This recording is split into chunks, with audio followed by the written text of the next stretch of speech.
লজ্জার মাপকাঠি কি আমার জানা নেই। একজন মানুষের, একজন চিকিৎসকের জীবনের মূল্য 10 লাখ টাকা।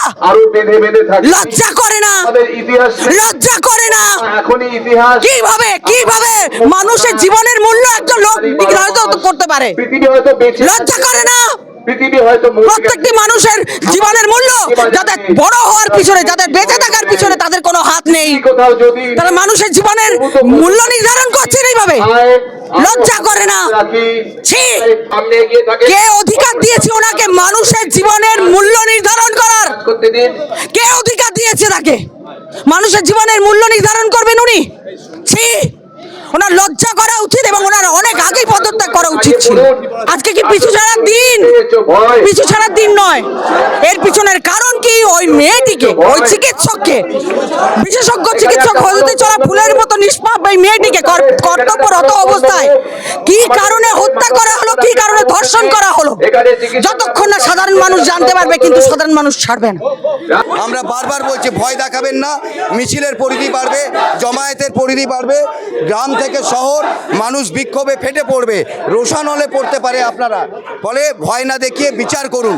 আজকে দেখুন, দুজনকে ডেকেছিলেন, তাদের প্রমাণ হয়ে যাবে তাদের পেছনে কত আন্দোলনরত চিকিৎসক, স্বাস্থ্যকর্মী। মানে মমতা বন্দ্যোপাধ্যায় পুলিশ মন্ত্রী এবং মমতার পুলিশের কাছে ভয় পাবেন না আপনারা?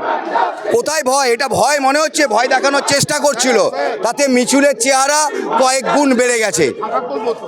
পুলিশের কাছে মাথা নত করবেন?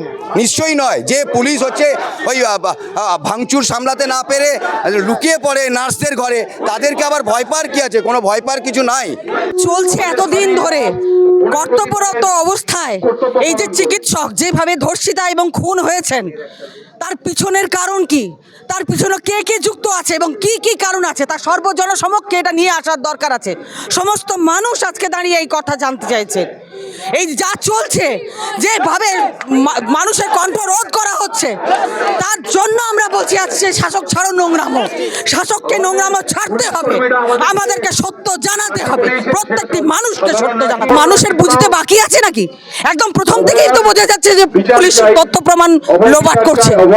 কি কারণে, কিভাবে, এত এত বিচক্ষণতা, এত তৎপরতার সঙ্গে কিভাবে ওই মেয়েটির মৃতদেহ নিয়ে গিয়ে এত তৎপরতার সঙ্গে পুড়িয়ে দেওয়া হলো?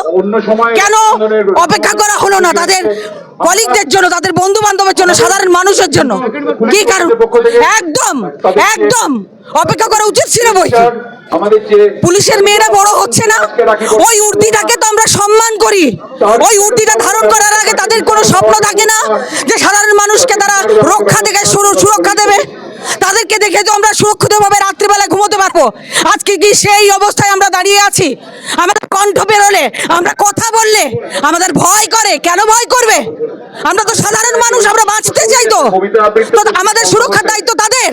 তারা এই যে উর্দিটা গায়ে ধারণ করেছেন, তারাকে ভাবুন যে তারাও একজন মানুষ, তাদেরও তো সন্তান আছে, তাদের বাড়িতে মেয়ে আছেন, তারাও তো বড় হচ্ছে।